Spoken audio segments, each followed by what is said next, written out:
오늘의 나닥은 나다 성형외과 전문의 김태훈입니다. 원장님, 쌍꺼풀 재수술은 반드시 절개로 해야 되죠? 아직도 그렇게 생각하는 분이 있는 줄은 몰랐는데요. 쌍꺼풀 재수술 절대 절개가 필수 아닙니다.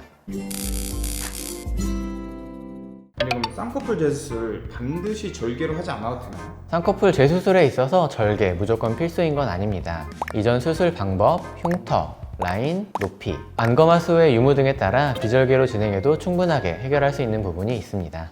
비절개로 재수술이 가능한 경우는 없거든요. 대표적으로는 첫 수술이 비절개인 경우에 비절개로 재수술 진행할 수 있고요. 비전 쌍꺼풀 흉터가 심하지 않은 경우, 눈꺼풀의 피부가 얇고 눈 조직이 두껍지 않은 경우, 피부 처짐이 많지 않은 경우, 똑같은 라인 혹은 라인을 살짝 높이기를 원하는 경우, 그리고 살짝 풀린 경우, 이런 경우에 비절개로 재수술을 진행할 수 있습니다. 네, 그러면 쌍꺼풀 재수술이 꼭 절개로 해야 되는 경우는 어떤가요? 반드시 절개를 해야 하는 경우는 이전 수술 방법에 상관없이 쌍꺼풀 높이를 낮추고 싶을 때는 무조건 절개를 해야 합니다.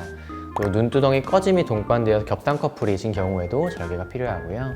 1차 쌍꺼풀 수술에서 심한 흉터가 남았을 때 이 흉터를 개선하기 위해서도 절개를 해야 하고, 심한 안검하수가 동반된 경우에도 절개 쌍꺼풀 수술과 절개 눈매 교정을 해주어야 할 수 있습니다. 그러면 눈재 수술이 불가능한 경우도 있을까요? 당연한 이야기겠지만 재수술은 수술 후 결과가 현재보다 좋아질 수 있을 때 시행해야 하는데요. 따라서 재수술을 하더라도 지금보다 더 좋아지기 어렵거나 오히려 더 좋지 않은 결과가 예상될 때는 재수술을 하지 않는 것이 좋습니다. 피부 여유가 너무 없거나 부족한 경우가 대표적인데요. 이런 경우에는 재수술을 욕심내서 진행했다가 쌍꺼풀이 아예 잡히지 않거나 흉이 더 심해지거나 토환이 생기는 등 부작용이 생길 가능성이 높기 때문에 이런 경우는 재수술을 추천드리지 않습니다. 또 당장은 불가능한 경우는 수술 후 6개월이 아직 지나지 않은 경우가 있습니다. 그럼 쌍꺼풀 재수술은 반드시 6개월을 기다려야 될까요? 보통은 흉살이 가라앉고 붓기가 다 빠져서 라인이 완전히 자리 잡은 후인 6개월 이후에 재수술 받는 것을 추천드리는데요. 다만 쌍꺼풀을 풀고 싶거나 눈매 교정에 과교정이 된 경우에는 유착이 완전히 형성되기 전에 빨리 재수술로 해결하는 것이 좋습니다. 두 줄 따기는 언제 해야 되는 재수술법이에요? 두 줄 따기는 쌍꺼풀을 낮추는 수술 방법 중에 한 가지인데요. 일단 쌍꺼풀을 낮추는 방법은 크게 두 가지 방법이 있습니다. 기존에 했던 방법은 높은 쌍꺼풀을 이제 낮출 때 위에서 아래만큼의 피부를 다 절제해서 라인을 낮추는 방법입니다.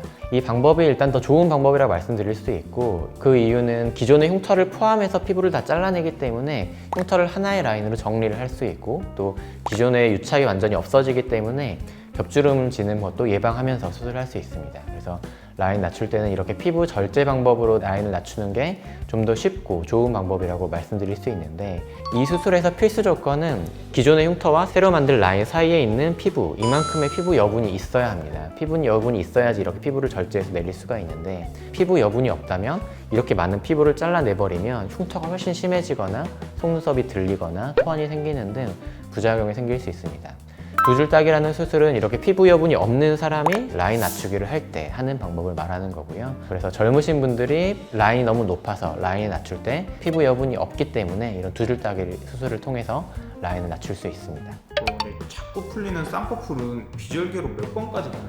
사실 횟수가 정해진 거는 없고요. 비절개 수술은 여러 번 하더라도 눈에 크게 무리한 흉터나 상처를 남기진 않기 때문에 원하시면은 계속 진행을 할 수는 있습니다. 근데 비절개를 한 2번, 3번 했는데도 계속 풀린다면 아무래도 비절개로는 한계가 있는 눈이라는 것이기 때문에 그럴 때는 이제 절개로 넘어가는 게 추천드립니다.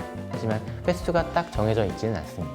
그러면 재수술 횟수가 많아질수록 이 부작용 위험도 올라가던데, 부작용이 올라간다고 말할 수도 있겠지만 어쨌든 수술 횟수가 많아지면 상처도 많이 남기고 눈 안쪽에 흉살도 많이 남기게 되고요. 흉터도 많이 남게 됩니다. 겉으로는 멀쩡해 보여도 눈 안쪽에 들어가 보면은 그 딱딱한 흉살이 굉장히 많이 잡혀 있고 유착도 굉장히 심해져 있거든요. 그래서 재수술을 하기도 어려워지고 수술 난이도가 올라가는 거죠. 그리고 그렇기 때문에 그런 흉살 제거도 필요하고 조직 제거도 어느 정도 필요한데, 그렇게 되면 당연히 부작용 확률도 조금씩 올라갈 수 있습니다. 하지만 앞서 말씀드린 것처럼 비절개 수술은 그렇게까지 눈에 흉터나 흉살 이런 것들 남기지 않기 때문에 비절개 수술은 2번, 3번 하신다고 해서 부작용 확률이 많이 올라가지는 않습니다.